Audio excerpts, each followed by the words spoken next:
Hi friends, and welcome to Book a Day for Little Learners.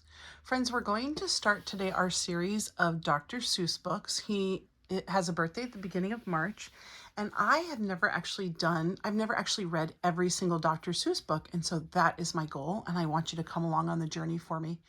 This is Dr. Seuss's first published book, and to think that I saw it on Mulberry Street.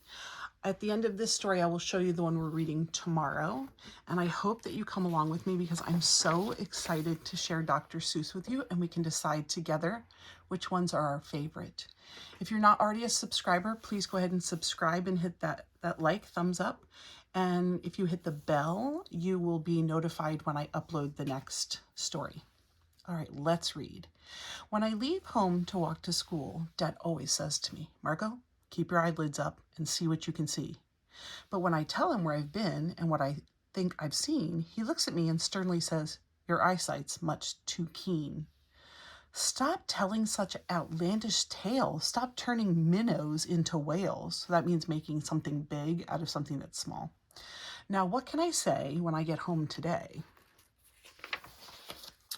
All the long way back to school and all the way back, I've looked and I've looked and I've kept careful track, but all that I've noticed, except on my own feet, was a horse and a wagon on Mulberry Street. Dr. Seuss wrote this book 80 years ago, so there were cars, but there are also still wagons around, especially if you lived in farming communities.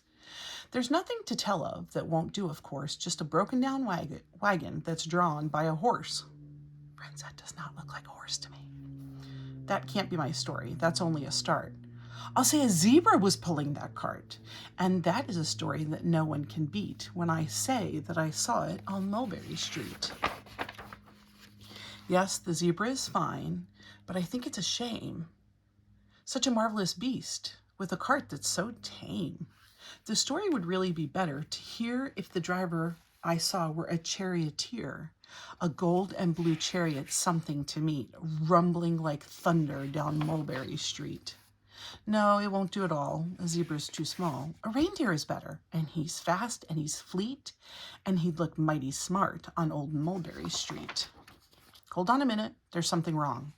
A reindeer hates the way it feels to pull a thing that runs on wheels. He'd be much happier instead if he could pull a fancy sled. Dr. Seuss does a lot of rhyming words, even starting with his first story, feels, wheels, instead, sled. Friends, we know another reindeer that pulls a sled, don't we? A reindeer? A sleigh?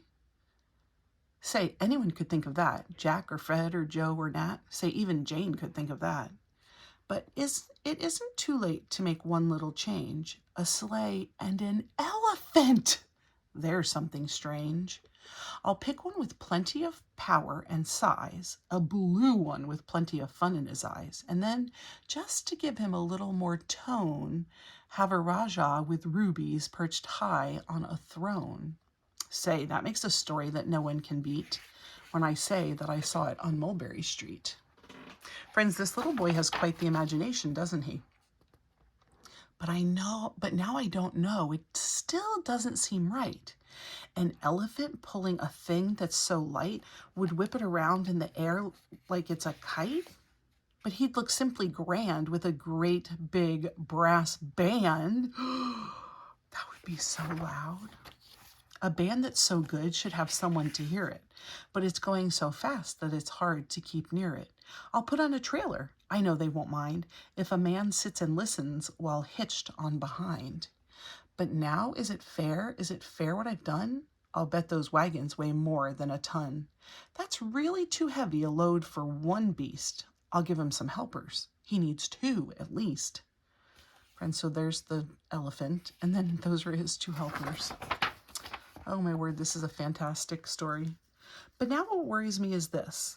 Mulberry Street runs into Bliss. Unless there's something I can fix up, there'll be an awful traffic mix-up. That would be bad. It takes police to do the trick, to guide them through where traffic's thick. It takes police to do the trick. They'll never crash now. They'll race at top speed with Sergeant Mulvaney himself in the lead. The mayor is there and he thinks it is grand, and he raises his hat as they dash by the stand. See, there's the mayor. Do you see him right there with his hat? Friends, people don't dress like this for parades anymore. They dress sometimes in costume, but not fancy costumes. Not like that. The mayor is there and the aldermen too, all waving big banners of red, white, and blue. And that is a story that no one can beat when I say that I saw it on Mulberry Street. With a roar of its motor, an airplane appears and dumps out confetti while everyone cheers. And that makes a story that's really not bad, but it still could be better. Suppose that I add, what do you think he's going to add? What do you think? Here's the confetti coming out, there are flags, there's music, the whole parade thing going on. Animals that don't really exist. Okay, do you have a guess? All right, let's see. A Chinese man who eats with sticks, a big magician doing tricks, a 10-foot beard that needs a comb. No time for more, I'm almost home. I swung round the corner and dashed through the gate. I ran up the steps and I felt simply great. For I had a story that no one could beat, and to think that I saw it on Mulberry Street. But Dad said quite calmly, just draw up your stool and tell me the sights on the way home from school. There was so much to tell, I just couldn't begin. Dad looked at me sharply and pulled at his chin. He frowned at me sternly from there in his seat. Was there nothing to look at? No people to greet? Did nothing excite you or make your heart beat? Oh, nothing, I said, growing red as a beet, but a plain horse and wagon on Mulberry Street. Friends, I found out that Dr. Seuss wrote this story, the title of the story, and to think that I saw it on Mulberry Street, came to him when he and his wife were going on a cruise from probably England, but from somewhere in Europe, back to the United States. So they were going across the Atlantic Ocean, and the sound of the ship engines, he said, he was listening to it, and it just, these words popped into his head, and to think that I saw it on Mulberry Street. And so because it was very rhythmic, he came up with this whole story. This story was about a little boy whose dad asked him every single day what he saw on his way home. So maybe the dad wanted the little boy to be more observant. Maybe he just wanted to be able to talk to his son. Maybe he wanted to find out how his son's day went. And so on the way home on this day, the boy came up with a very imaginative story about a blue elephant. And then he just kept adding to the story and adding and embellishing it. And so unfortunately, by the time he saw his dad, he was like, no, I didn't see anything. Do you think that Dad would have enjoyed hearing all about the fantastic things? Oh, I think so, friends. I think the dad would have really liked to have heard the story, even if the dad knew it was not real. Friends, I hope you enjoyed, and to think that I saw it on Mulberry Street. Go ahead and click that thumbs up like button. And are you ready for our story tomorrow?